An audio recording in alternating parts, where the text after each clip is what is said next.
There's always going to be just two ladies. I don't know what it's going to take for us to get many ladies joining this conversation as much as possible. But we appreciate the ones that are here. And I think I begin by introducing them. Wakio Kamau.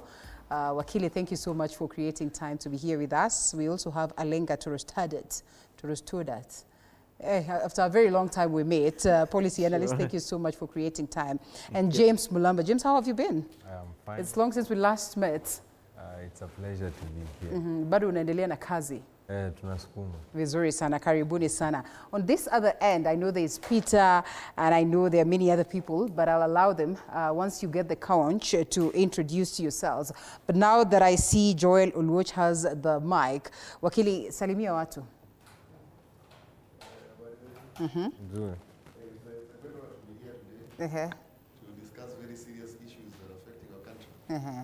Because when we have conversations, that's when they matter. Right. If we don't speak about them, then we are as dead as a country that has no direction. Okay. So, as we, we also have to, we are celebrating Baba. It's just been a day. So right. As we celebrate Baba, we should remember what he stood for. And then, tukisonga, kama wananchi, you have to also know our role in this country.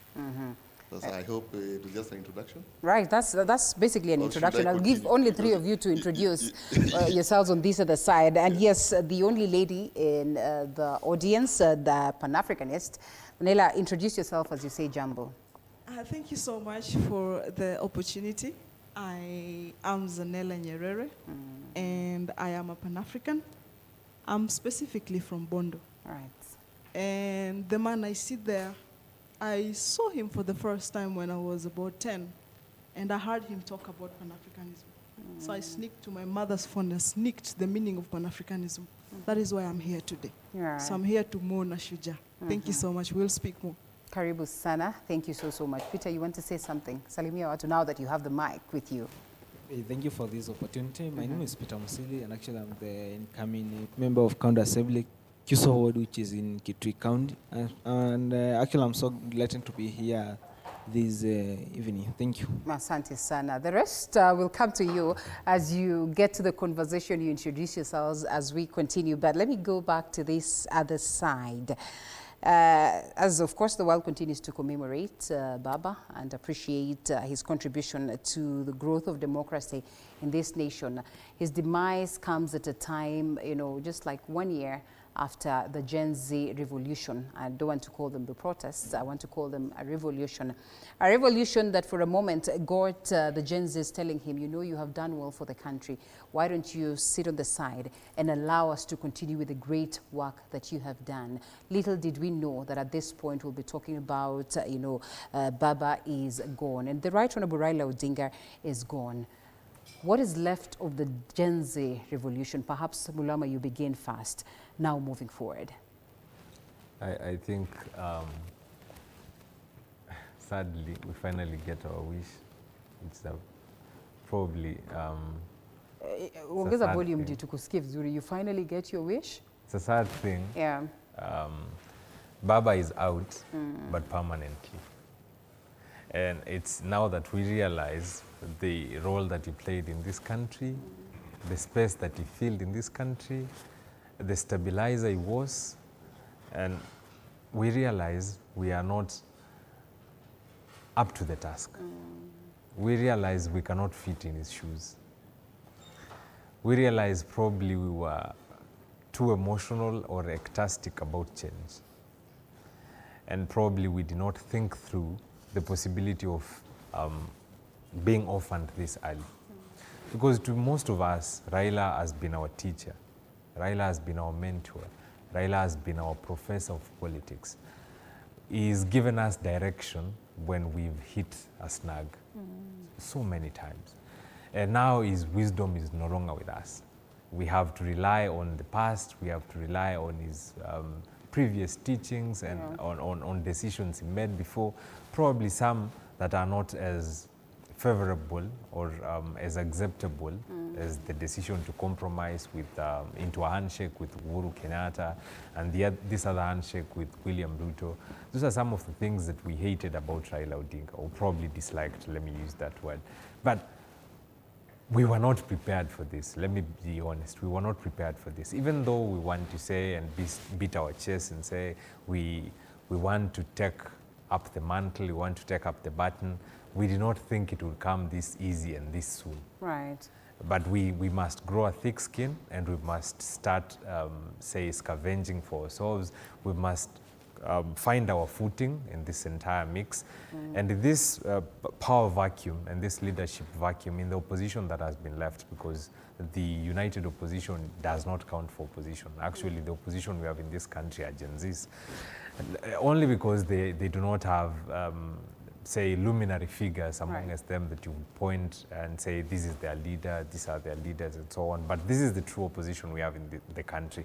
But it has not gotten its footing, it is not cemented its authority, and it's not gotten used to the swing and the dance of position politics. And we are getting there. So I think we have a lot of work ahead of us. Right. And there is high anticipation and hope in the Gen Z generation, and the country is looking up to us. Right. And we hope we will grow into the shoes of Raila Odinga, into the shoes of resistance, into the shoes of the fight for social change, for justice, and for better governance and constitutionalism for the rest, for us and for the rest of the country. Right. Great. Good way to start it. To that. Why do you cringe? Because I have not said it right. Anyway, the question is, as you know, James here is putting it, that be careful what you wish for, that perhaps this was a wish, but it has been packaged in a way that many did not expect. And then what, now that Baba is gone, what is left of the revolution?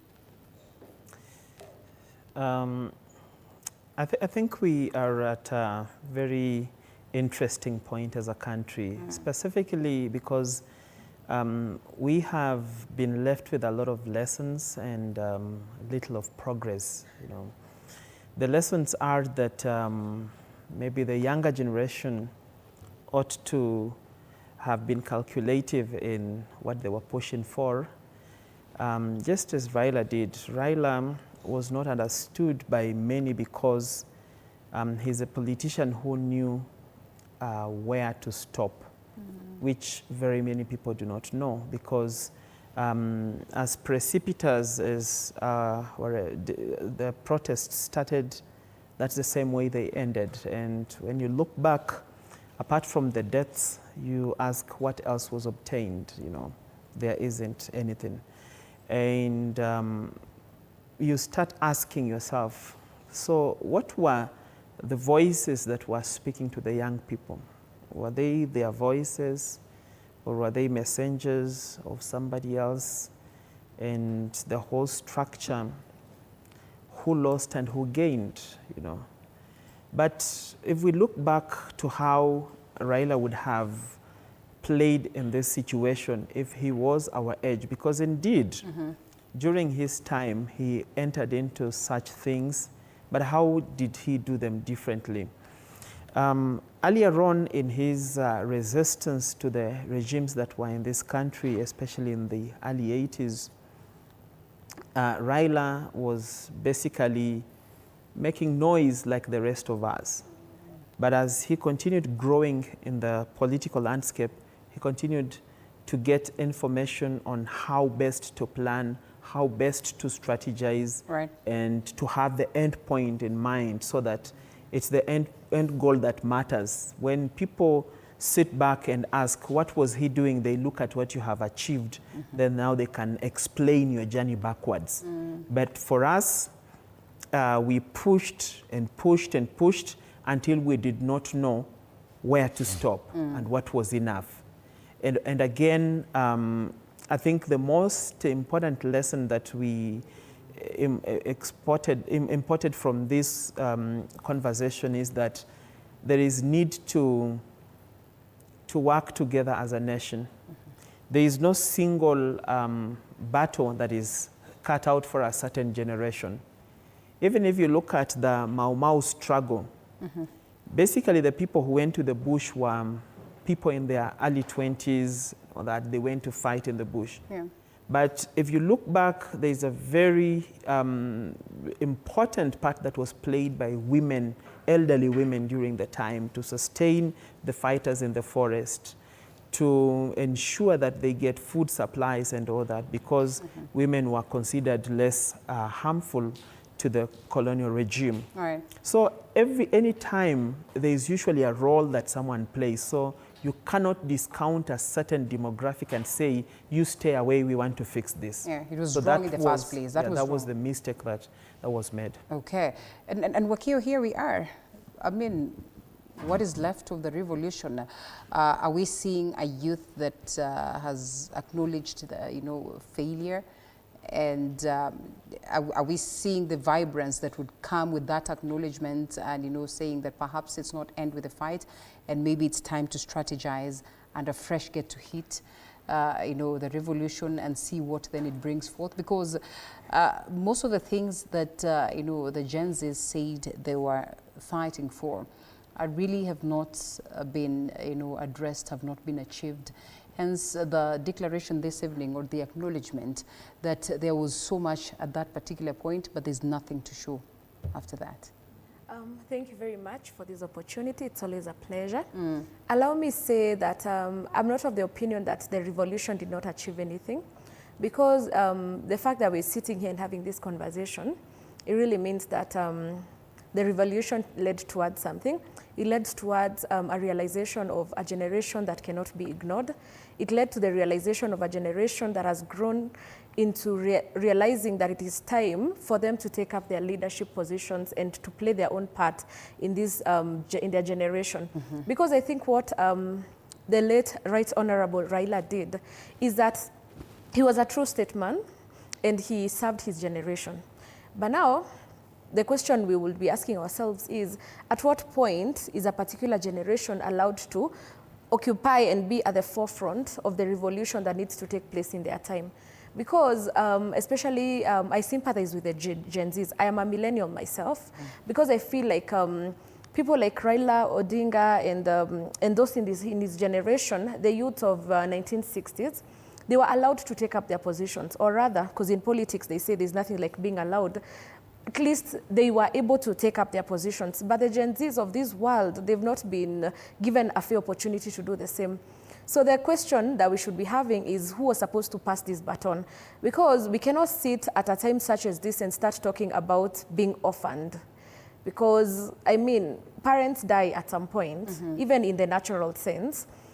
If your parent dies at the age of 40, if he gave birth to you at the age of 20 or 30, it means you've come of age. So we need to come to a point where we realize that this time it's the responsibility of the millennials and the Gen Zs to be in the forefront of running their nation. We cannot be acting as though we need to be offered the baton. We need to now go back to that mentality of taking it by force and taking up our positions. And it's rather unfortunate when you see people like Casmuel, the one that you just interviewed, talking about singing louder so that certain privileges can come to us. It begs for the question of, do we put a government in position for it to serve those that are in alignment with it, or do we elect a government in position to work for the greater good of each and every citizen? Because what he was saying from where I was standing is that we are singing the praises of this nation in the broad-based arrangement, and I'm so glad that he called it an arrangement, because that is exactly what it's purely an arrangement according to you. And do you suppose then that what we saw thereafter, the appointments, in a way undermined the movement that was there, or maybe it strengthened? The only thing that this arrangement was meant to serve was what I would call tokenism and accommodative politics, where the role that the Right Honorable Raila used to play was that of an opposition leader. So back to the analytics of table manners, if I call you to the table, you sit in my table, you eat in my table, then you don't get to criticize me as much as you would have if you were out there. So I'm glad that we have a new breed of opposition that has cropped up in the united opposition, as we like to call it. And so the country has not been left without somebody to watch it. But then again, this selfishness in politics, because one thing that I really admired about the Right Honorable Raila is how he used to stand with his people.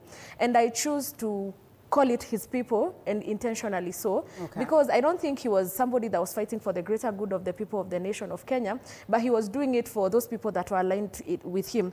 In those of us in the political scene, I'm an aspirant for Gishugu Member of Parliament, we see ODM, the people that stand with ODM, more often than not, they always have a position in the government. Okay. If you call Raila, if you would have called Raila, may his soul rest in peace, to a table and offered him anything, even what they're calling the 10-point agenda, you can be sure in that 10-point agenda, he had factored in all his loyalists to benefit within that 10-point agenda. So really, the Gen Zs and the millennials of this is your time as a generation to stand up and take this as a lesson. Take the death of Right Honorable Raila as a clarion call. Okay. Know that these people that are determining your future, they are not here to stay. They are passing, and that time will come when they will not be here anymore. So who is supposed to be determining your issues? You that is meant to be in this nation for longer, if science and God works the way it's meant to work, or those that are quickly passing. Yes. In his last days, we would want to say, and politically speaking, factoring in the Gen Zs or maybe the different generations of the country, he proposes an intergovernmental conclave. Is this a Raila who had acknowledged or had seen the fact that maybe the broad-based did not address much in making sure that the Gen Zs, the millennials, or the voices of the youth were listened to in the manner that they would have wished, and therefore he thought to himself that it would have been wise to suggest a different arrangement that would then get these people looped in, contrary to what many would say, as Wakio would argue, that the broad-based government was largely about him, his people, Ruto's people and all that. Maybe you could go first, all right, as you introduce yourself. Okay. Yes. It's on, it should be on. Is you on, can stand so that at least we get to see you clearly. I Yes. appear to be short, but You're visible. before I go first, I can see Mulama looking at me, knows he fears what I'm going to say. Okay. Mulama, don't fear. Introduce yourself first. I'm Moses Ayecho, MC aspirant Nyangomama Sogo. Is it okay? Yes. I can see the... It's okay, right? First of all, let me pass my condolence to the president Kenya has never had. The enigma, the only man who can call an holiday outside the gazetted ones. Raila Odinga, may Almighty Father rest your soul in eternal peace. Right. It will take us time to get somebody like you. But to answer your question, I think Raila had a brilliant idea. History tells us of seasonal paper number 1 of 1965. That talks of marginalization. Some communities were marginalized intentionally. So him going to parliament, to government, joining hands with government meant that other communities which were underrepresented, like Turkana, Maasai, and the likes, also got their share of the national cake. Raila, together with the team of people like Odhiambo Mbai, Crispin the late, and others, including Professor Peter Nyang'nyong'o, architected what we call devolution. But devolution, only 15% of the revenues collected goes to counties. So still we need representation from the national what? But tribalism is a problem in Kenya. I'm not tribal personally, but we've seen it even in the appointment, government composition for the last 20 years. So Raila saw that when I go to parliament and do elbow shake or handshake with William Ruto, then a school from Turkana can become a cabinet secretary. And when you are in government, having a position, you command respect and authority, and that gives you influence to mobilize resources, not just internally, but even from outside. And that's how you elevate your people. So that idea, I think Raila thought wise. Only that it appeared to be tribal. Others said now that he is diverting attention from the mountain to the lake, which was not the case. He was championing for equal representation and equal share of the national what? care. And perhaps that is the problem, because then why should it be individual based as opposed to rightfully what you say, a devolution affair, a systems affair, a structures affair, such that people will not have to look at their leaders to get the benefits or development at all, but basically the question of this is a right of Kenyans who pay, or the taxpayers. Well, the question you are asking would have worked best if we had a parliamentary federal system. Okay. But now we have a pure presidential system. The people who sit at the cabinet and the president, to a larger extent, control the region, who gets what, when, and how. That's politics. So to a larger extent, we can't say that it is individual based. If, for example, today my friend CS of Treasury is there, it meant that Luos, for the first time, had a cabinet secretary representing the finance docket since time immemorial, since Kenya got independence. So it's high time that we also have what we call regional balance in terms of representation, and that's what the idea that's the idea Raila had with William Ruto. And that's a constitutional requirement. I'll want for somebody else to pick up the microphone from you in the best interest of time. Yes. Zanella wants to respond to you, or perhaps to agree to what it is that you say. Yeah. But it's not. This constitution, the constitution we have is called Katiba Mbichi. As much as for as long as devolution only 15% goes to the countries, we still rely on the national government budget. Okay. And that's where we need regional balance and equal representation. If that is going to be the argument, then the question again goes back to what next now that Raila is not there and he tried to create that balance. Zanella, make it tight because you've already said something, and then we come back to this gentleman. Zanella has the mic already. Thank you so much for that opportunity. You can stand. Yeah. Thank you so much for that opportunity. I introduce myself. I'm Zanella Nyerere, and I come from Bondo. So I might speak from a point of sounding biased, because I'm speaking from my village man, my neighbor. I used to see him in the village, but he never knew that I had interest in this country, and he was inspiring me. So the whole entire time that we are blaming Raila, a dead man, I feel like Raila held no political position in this country at the time of his death. And we all know Raila spearheaded the 2010 Constitution, and all the things that we are putting on his head as the father and the founder of revolution in this country, those are blames that we need to exercise through the Constitution. You cannot go and ask Raila that, why did you choose to be in broad-based government? He was a civilian citizen of the country. He held no political position in any. He was a farmer in the country. So I choose to see Raila not as a politician. I see him as a revolutionary, but our country, politics is what carries the weight of the country. So for you to make any fundamental change in this country, sometimes you have to be a politician in disguise to make the changes. Let's ask ourselves questions. During the time when Raila was fighting for multi-party democracy, what would have happened if he didn't discuss himself as a politician? How would the fight have been? During the 2010 Constitution, when he was putting it to government, how do you think he would have implemented it if he didn't discuss himself as a politician? And I told you that I have little histories of with Raila. When I was in high school, tukifunga shule, we used to sneak in our house with my brother. I come from Bondo town. It's just a few minutes to his house. Then my mother had a bike. So my brother knew how to ride. Then sasa mimi nilikuwa nakaa, we ride and go to Kango Kajaramogi. So one morning we went and we were sneaking through the fence. I didn't know that it's free to enter. Then in the process, Raila was leaving the homestead. So he saw us 2 kids sneaking, and we were so scared. But then instead he got out of the car and he called us and he told us, "Hey, kuja hapa. Hii vitu nyote yenye mnaangalia na nje ni watu, ni vitu yenyu." And he told us the Jaramogi that you're looking from the fence was your Jaramogi. So you can go in and get to see him.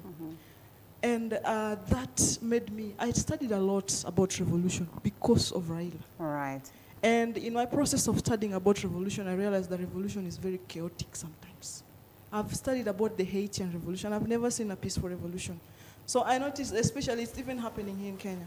we really love the results of revolution, but we really hate the process of revolution. But in its chaotic nature, do you suppose that it is the key solution to some of the problems that we now talk about, now that we keep saying that it's important that we have the regional balance and we actually have development going to the people?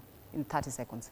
I'll just answer you by one quote from Martin Luther King. Martin Luther King once said, riot is the language of the unheard, when no other solution is available. Thank you. All right, fair enough. We come to you, the gentleman, and then we'll come to you, Peter.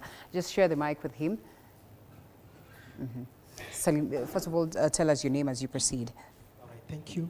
My name is Joshua Tolonyi, an MC aspirant from Emabungo Ward, which is in Western Vihiga County, as well as my youth leader in our Pride Youth Association back there in Western.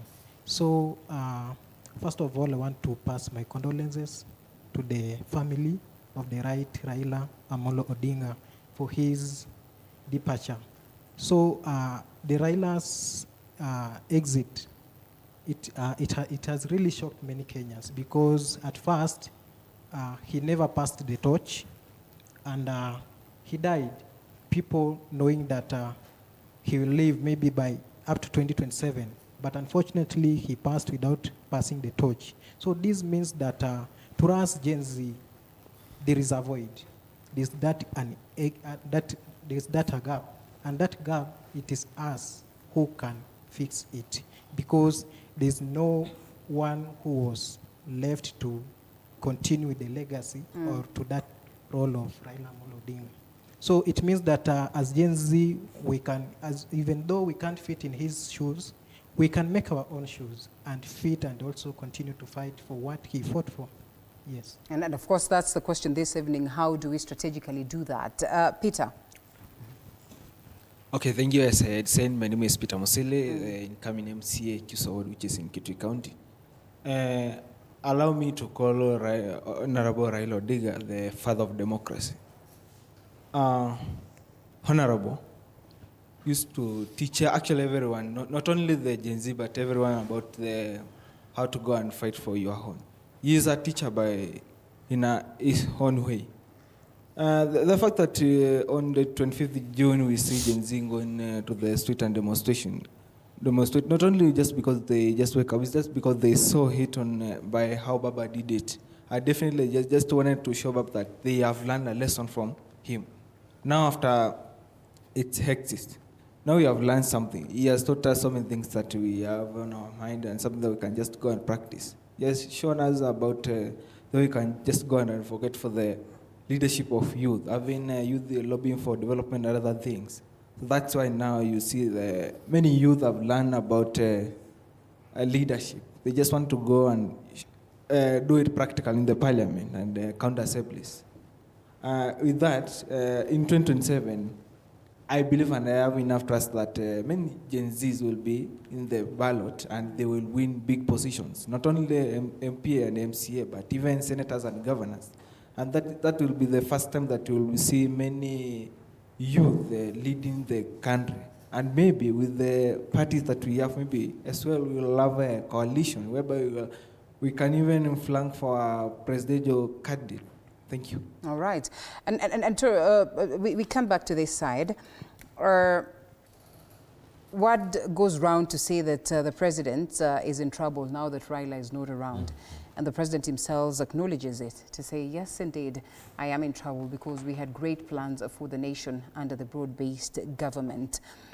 At this very point, upon the demise of Raila Odinga, who was looked at as an individual who was bringing then peace after the protests and some level of calm, James, do you suppose that the Gen Zs, or basically the youth of this country, have matured democratically to a point where they will say, well, no more hitting the streets, and that they will look forward to 2027 so that they can exercise their democratic right to have the concerns that they think they needed addressed, then be addressed through the leadership that they are going to elect?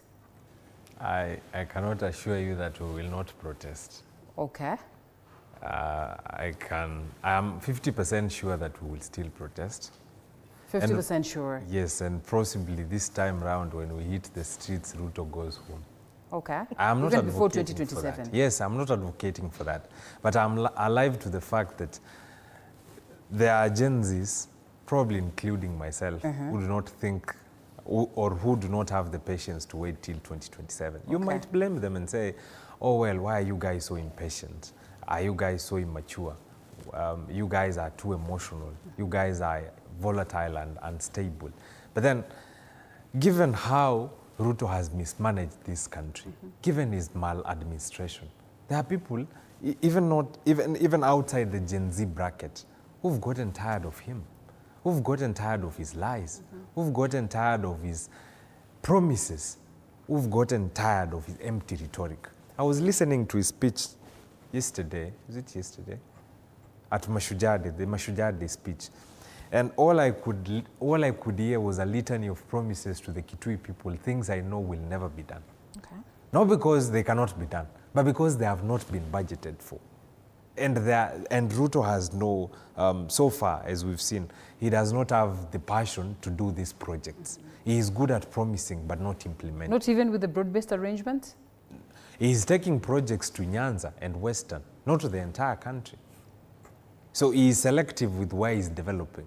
And even with the promises he makes in those regions, some of them are outright unreasonable, things you are sure he's not going to do. Projects running into their billions that have not been budgeted. You have not seen the president in central Kenya and across these other different parts of the country? He goes to central Kenya and promises things that he does not do. He says we will revitalize the Mau Mau roads. The Mau Mau roads have stalled. He says we are going to construct the Nithi Bridge. He campaigned with that bridge from 2018 to 2022. He is now the president. 2 years down the line, he has not done that bridge. Some of these things you agree are not instant coffee. I know, but I'm saying we do not see the goodwill from President William Ruto. What with wanton corruption in his government, with cronyism, and with the lethargy we see in his government in executing anything and everything. They now prefer the PPP ways, they now prefer shortcuts, they now prefer the flowery speeches over and above implementation. So it is possible that Gen Zs will rise again, and it is possible they may riot again. Riot is not the word. It is possible they may protest again. And this time around, I don't see anyone who is going to stop them from going to State House. I do not see anyone who is going to stabilize the country because Raila is not there. And this may cross-cut over governors and MPs from the ruling party who have fallen out of favor with the people. For example, Sakaja was supposed to be impeached a few months ago. Raila thwarted the entire impeachment plan. I do not see anyone else who will stop the impeachment plan again if the MCAs of Nairobi County decide to impeach Sakaja again. Mind you, the majority of the MCAs who are impeaching Sakaja were from ODM, and Raila was still alive. And he was struggling to call them to order, led by Robert Alai.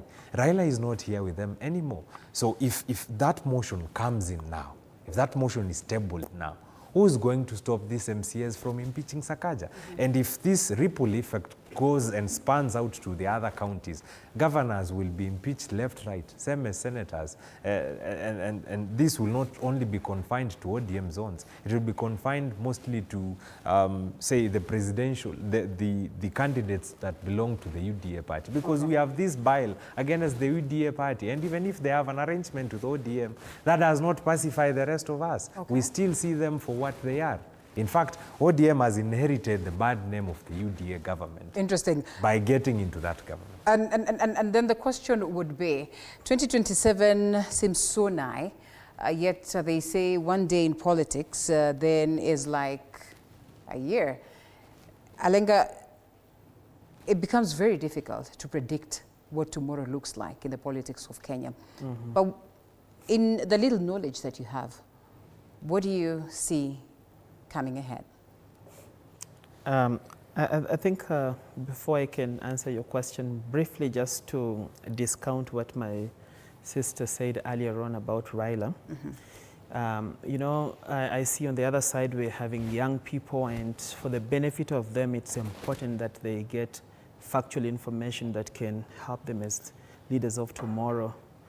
When you take the entire history of Raila Odinga to simply pinpoint the effects of the handshake of 2018 with Uhuru and with Ruto, and then you play blind to all the other things that he has done through his life, then you become disingenuous. And, you know, for purposes of being on a very important forum like this, when we have to be factual, Raila has done much, you know, just getting a few appointments here and there for people from his party cannot overshadow the entire public good that he has done. Sure. When Raila was magnanimous enough to accept to sign a deal with Kibaki, though he had won the election to save country, he was not doing it for his community or 1 or 2, 3 people. When Raila fought gallantly for the Constitution, actually he wrote a bill for the amendment of the Constitution and tabled it in Parliament. Raila wrote a bill and tabled in Parliament on the bill that later formed the National Cohesion Integration Commission. He wrote the bill on IEBC after the disappointment of ECK. The Land Law Act is one who tabled that bill.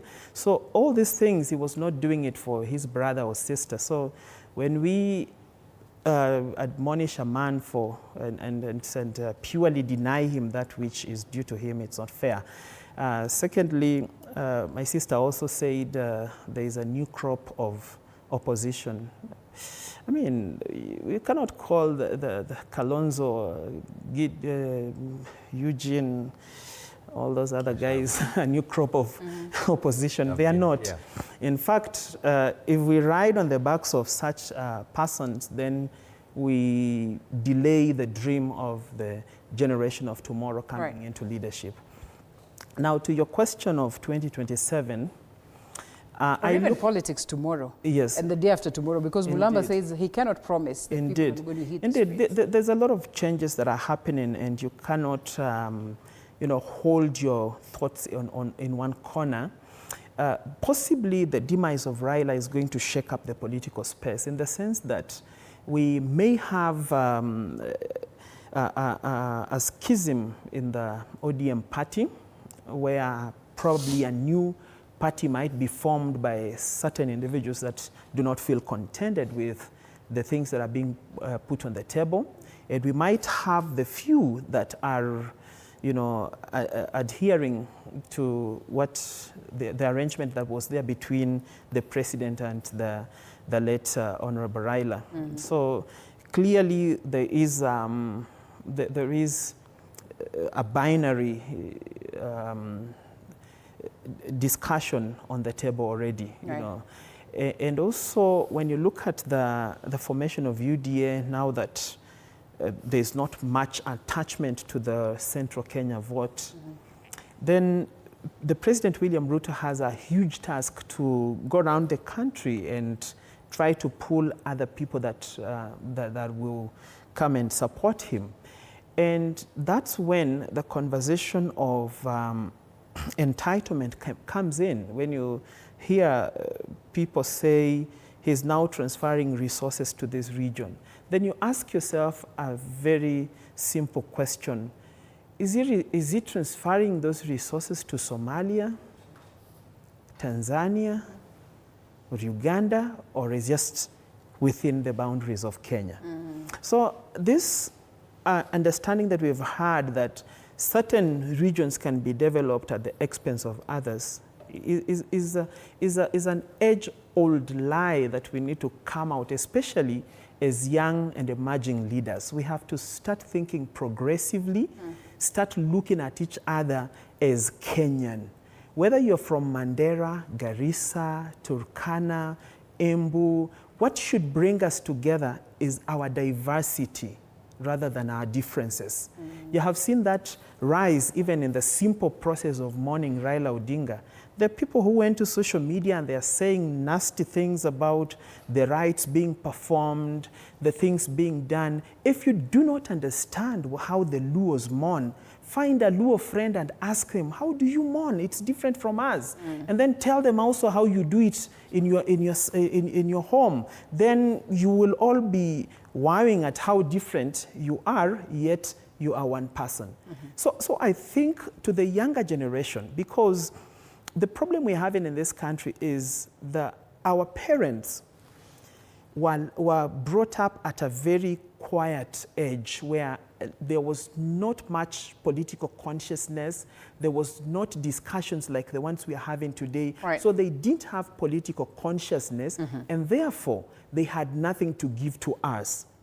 But we, the millennials, have now grown in an informational age, and we have a responsibility Right. to now transfer what we learn to the Gen Zs. Then we can work collectively, because our problems are their problems. They're struggling with employment. We are struggling with the same. They are struggling with going to school. Some of us who have children are struggling to put our children through school. So they're the same issues. So if we work together and then we harmonize our thoughts, and then we borrow from the wisdom of those ones who have come before us. What did they do? Where did they reach? And how can we push forward? And I want them to respond to that. Perhaps they should tell us whether they are willing to soften their position and say that, well, maybe they have no choice. I mean, would you tell us whether there's a choice for the young? We're coming back to you, Akio, shortly.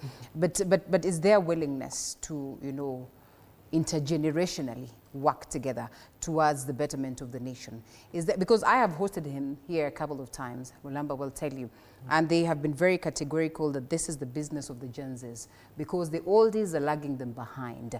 Is there that willingness, upon acknowledging that perhaps the revolution achieved something, yes, but there's need for people working together? We'll come to you.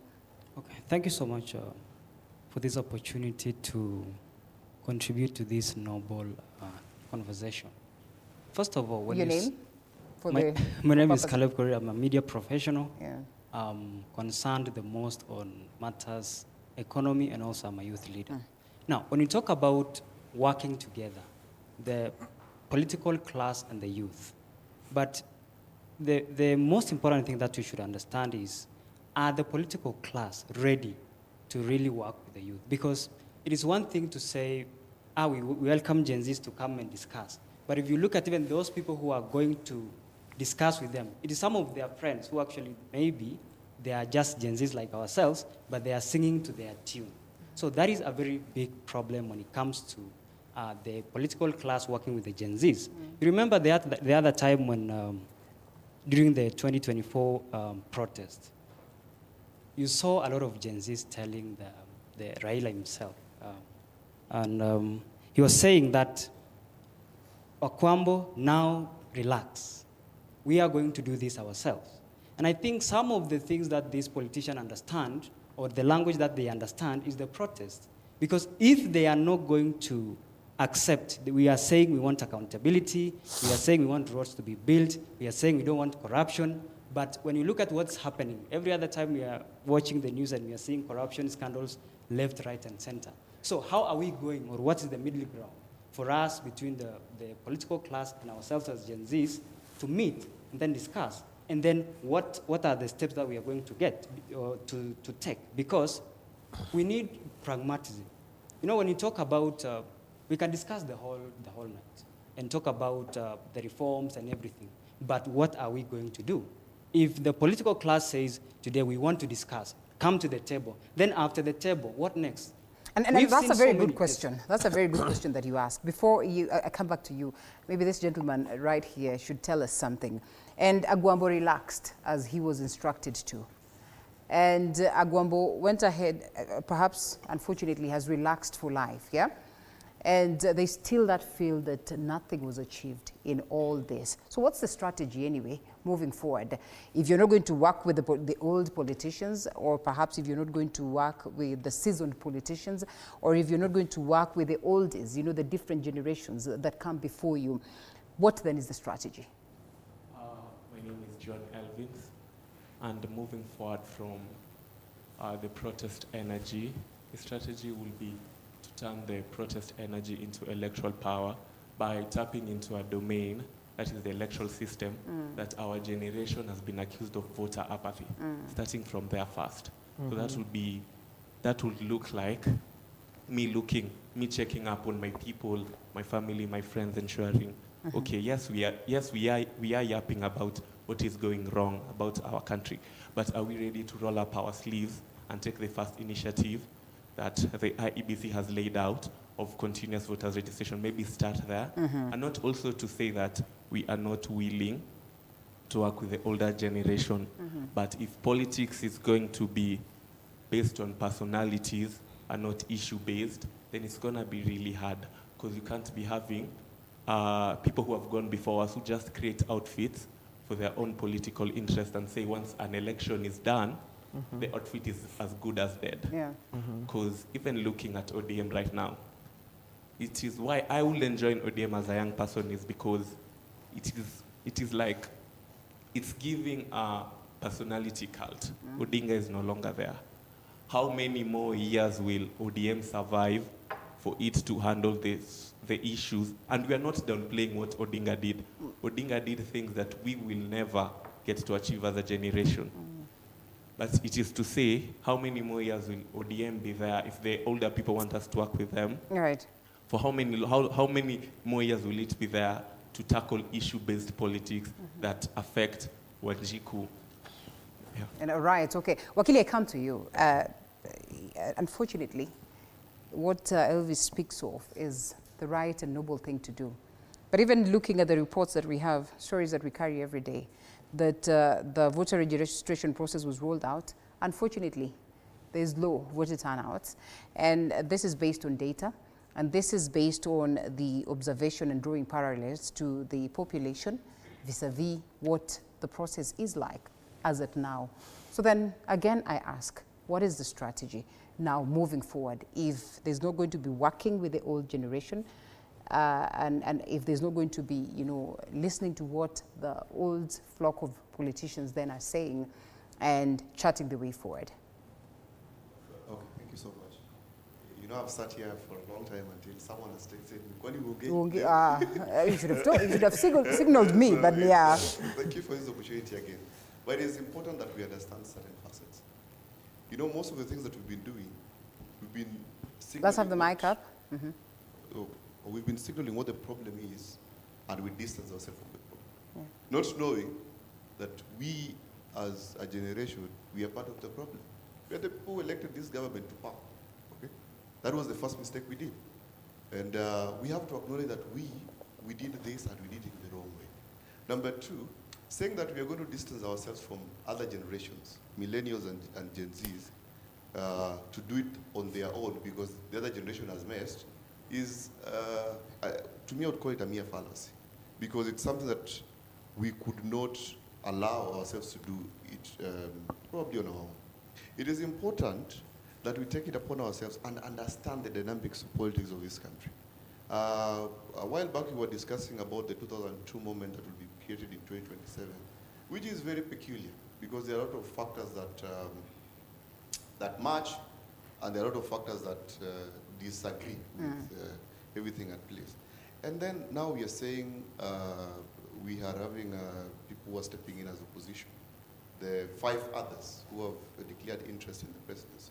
Leadership is a very different facet because it is not for the citizens to come to you so that they can understand what you are and what you stand for. It is you to go to the citizens to tell them that this is what I stand for, and this is what I can do, and this is what I can achieve. Then you lure them, okay? It's like seducing a lady.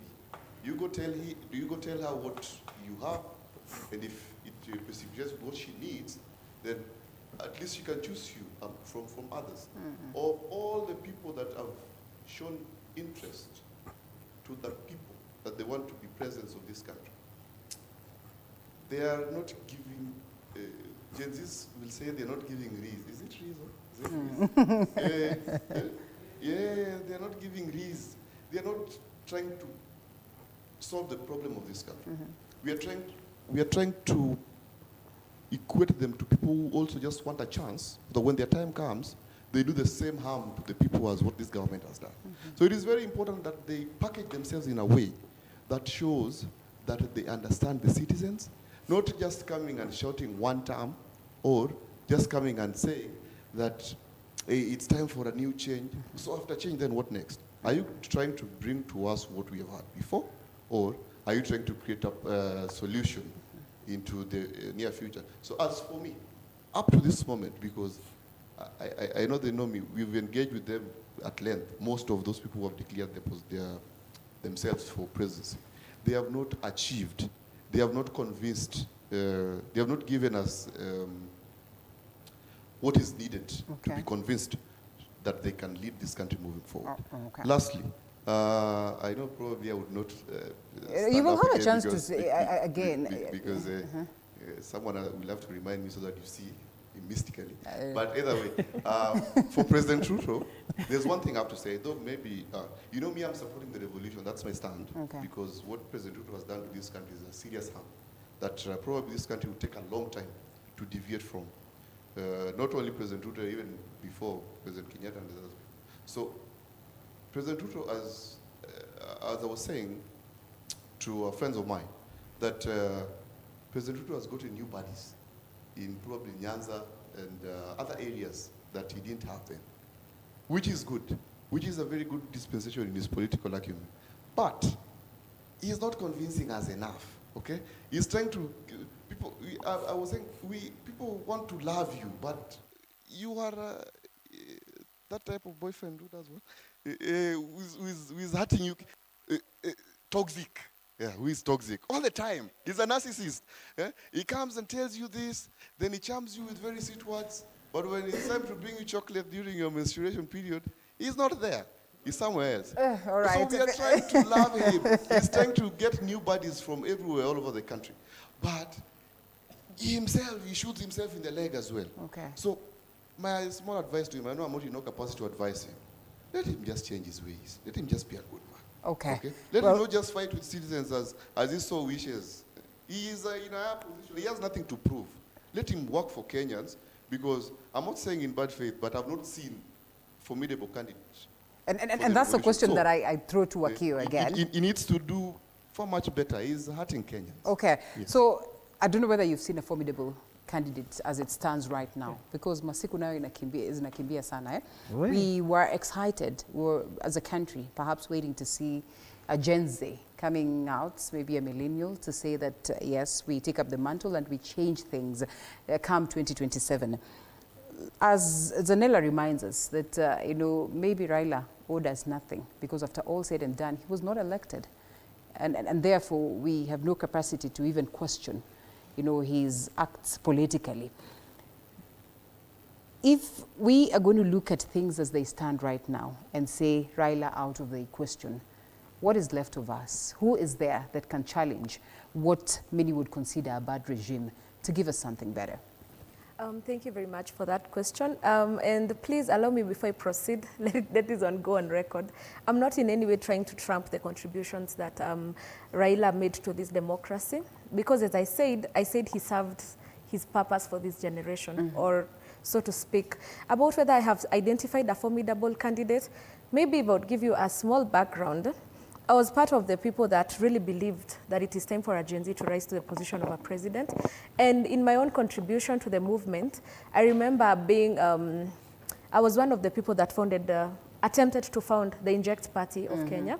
And I was actually holding the potential interim treasurer, because it's a dream that never saw the day. And what I learned during that process is that we are working against a system. There's a way that, and I think Wakili said we need to study how the politics of our country are done, and that is exactly where the problem lies. There's a culture and a system that has been put in place for a very long time. And as much as people like Raila fought for multi-party democracy and freedom of speech, they also contributed heavily to the creation of a particular system, a system that does not allow for the Gen Zs and the millennials to ascend to positions of power. Because we saw somebody like Kasmuel, people like Morara, people like my good friend Joshua Okayo, people like Bahati, people like myself even, we tried to take up particular positions. Let's talk about even in the political party space. The political party space it's designed in such a way that if you're an outsider, you're probably not going to be able to pull through. So as a generation, we need to get to a point where we are questioning the system as it is. Because if we say we want to ascend to these positions with the systems as it is, then we are definitely going to fail. And we're going to fail, if not even as those that came before us, we're going to fail far worse than how they failed. For example, tokenism. Clientism. I've had so many young people here saying they are vying in their various areas, in their various places, which is something very commendable. But the question is, are they going to pull through? I'm not trying to be a sadist or to not wish them well, because even I myself, I am vying. But look at how the political party system is formulated. Think about campaign financing, for example. It takes a lot of money for you to be able to even get as much as a ticket to run for that position. And if you say you want to go independent, then what about your personal resources? Are they going to be enough for you to run a campaign? So these are questions that we need to ask ourselves, because one thing that I've heard the Gen Z saying is that they don't want the tokenism and the handouts that we give each other during the election period. But that again, we have this breed of Gen Zs in the village who don't have an education, who don't have a business, who don't have access to opportunities, and they're like, I take it a day at a time. That's why you're seeing the goons that take to the streets to disrupt the mandamano. These are people who, honestly, they're just thinking about getting through that day, a meal for the day. So we think we need to question this system as it is. We need to question the kind of political culture that those that came before us have created in our nation. And yes, Raila does not owe us anything. Like I said, he's already served his purposes for his generation. But there are so many wrongs that him and those that were around him and in his generation that have brought into a nation that we need to correct. And top on the list being clientism and tokenism.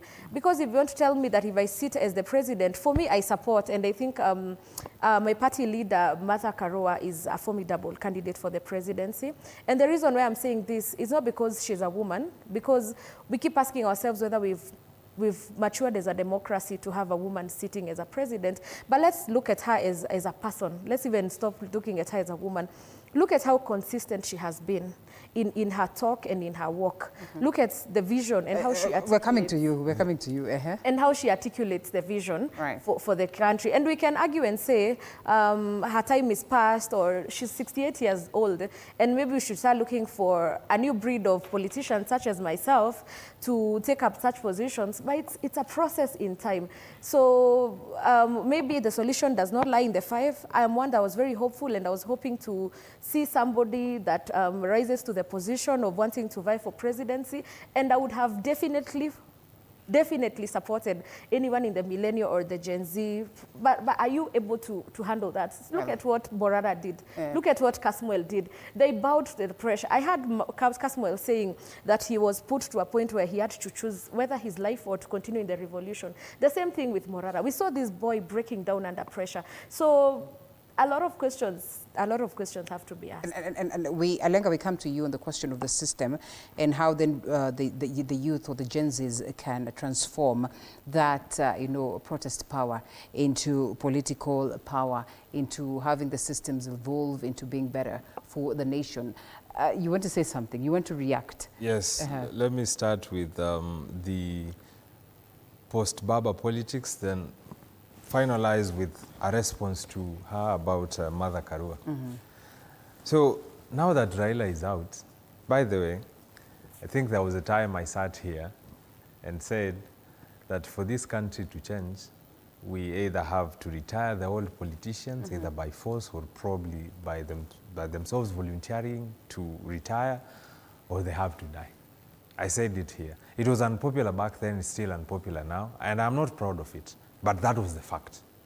We have, as someone put it, cult-like politicians who've crafted cult-like personalities, and their parties embolden that. Their parties show that. Their parties espouse that. And that is what exactly happens in these parties.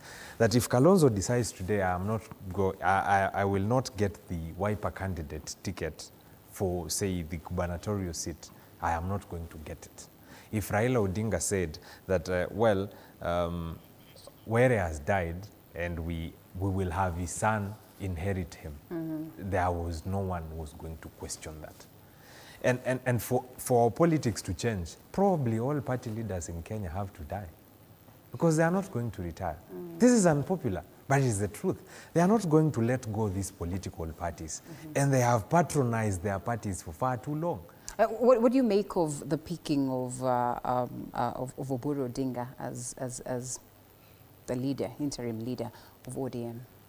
Well, it is a continuation of the thing we're talking about, a continuation of the personalities, a continuation and therefore of it is probably not factual to argue that even if these party leaders are not there, there's going to be a difference. But Oburu Odinga is an interim party leader. Yeah.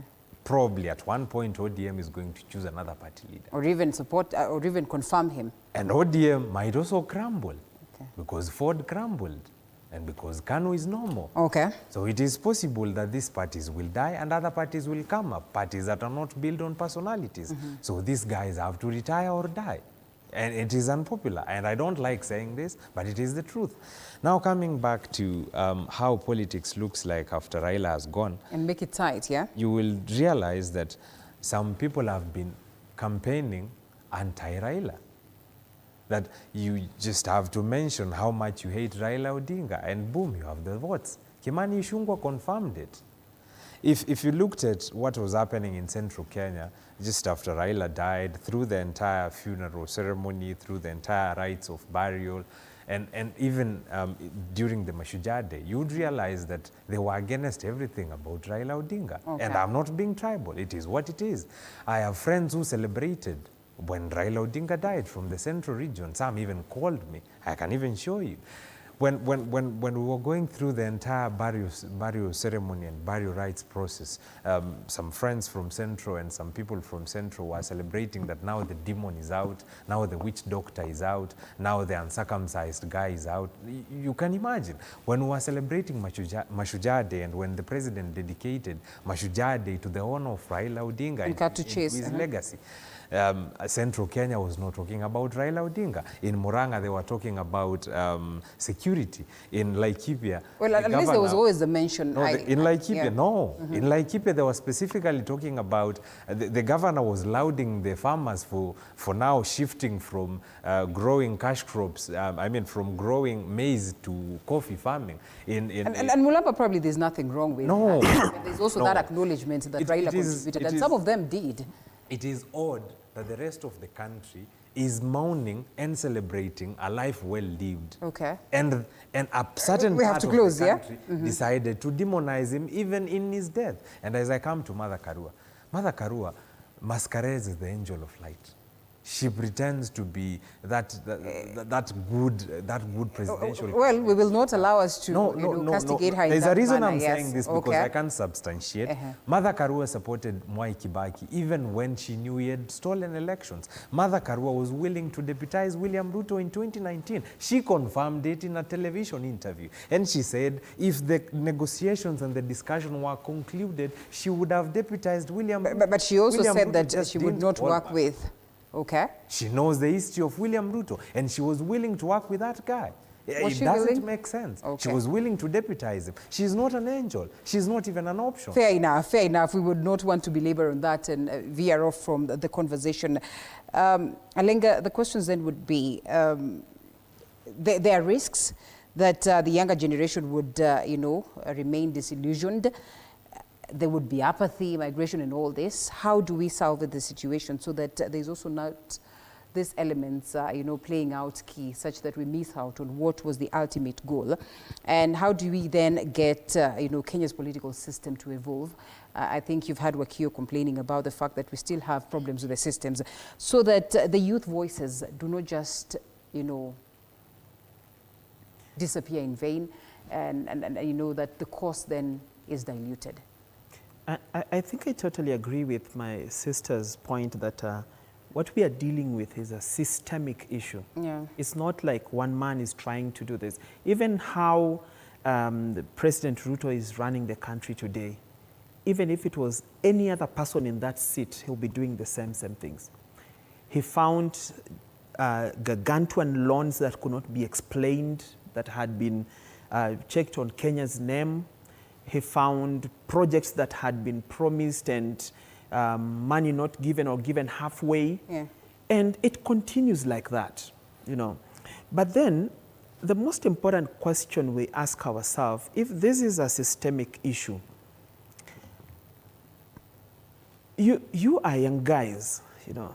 It's like somebody locks you out of the house. You're going to figure out, how do I break in? Am I going to go through the window, the door, the roof? But ultimately, I should be inside. I know you guys, most of you are in the university, right? Yes, most of them actually we from the university. There's sometimes you find your way around the lecture halls when you cannot get in there because you don't have a lecture pass, right? That is the same way we are supposed to get into this thing. Because number one, let's be very real. If I wanted to, like personally... And make it tight because we only have like 3 minutes. Yeah, personally, I'm vying for the MP Vihiga constituency in 2027. But if I said I want to vie as an independent candidate, I shoot myself in the foot. If I say I want to start my own party, it takes me to the costs of starting a party. You have to pay money. You have to open offices in at least 24 counties. You have to have staff in those offices. I cannot manage. So I just keep quiet at that. So what do? I find a party that even if it does not align with my ideology 100%, if it does 80% or something, let me get into that party and fight through that system. Because this is a system. And when this system is working for others, it should also work for me. It should also work for you. If I can't get in with my legs, I can get in with my head. Okay. If I can't, either way, I have to get in, I have to break into this system. But then we have to face another reality as young people. Today, when you go back to the WhatsApp groups for your constituency, governor, whatever, look at who the young people are supporting. If you find them supporting a young candidate, it's interesting. You'll find all of them have aligned around a certain mzee who is 70-something. The other ones are saying, I'm dying with so-and-so. But we have seen clearly, when you die alone. You know? But then they will say, I am supporting this person. Right. So if you come to that village and ask a certain young person, bro, see, you blog for me at least just... that person will not do it because they know very well you will not give them money. But your competitor, who is much older than you, who has stolen money from the places he has worked, from government, from where, will pay this guy on a daily basis, so he will continue blogging for him, and is the same young person that will be telling others, Aule hawezi. So we need to look inside ourselves. In as much as we are fighting, whom are we fighting? First of all, let's fight ourselves. There's a school in this country that has a motto, Jishinde Ushinde. I don't know which school that is. So let's start by fighting our demons first. Yeah. Okay, in 30 seconds, the only person who knows that they can manage 30 seconds, you will have a chance to speak. I love that. And this 30 seconds, we speak of, we ask this very important question. How do we sustain the momentum, avoid fatigue, and make sure that we create a long-term change? 30 seconds.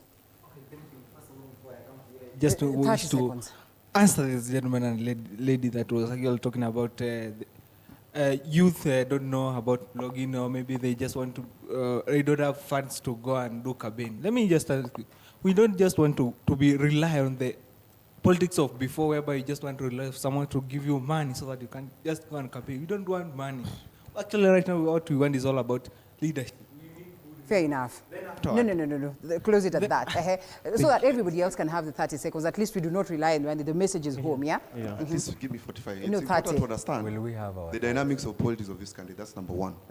If it has been with money, know how to maneuver through it. And as we move forward, we get to the system and make it better. Because if we wait to come and tilt through what we are trying to introduce now, we'll be doing nothing. We'll be taking another 10 years and like we started a revolution and then another. It's also important that the Gen Z movement we are asking it to continue. Right. Okay? Because right now there's no position in this country. There's no one to talk for what is not going to happen. We have Because to close. a lot of things we've had, the cybercrime laws that Yes. were incepted by the president just the other day. Yeah. It is important that we talk about these things.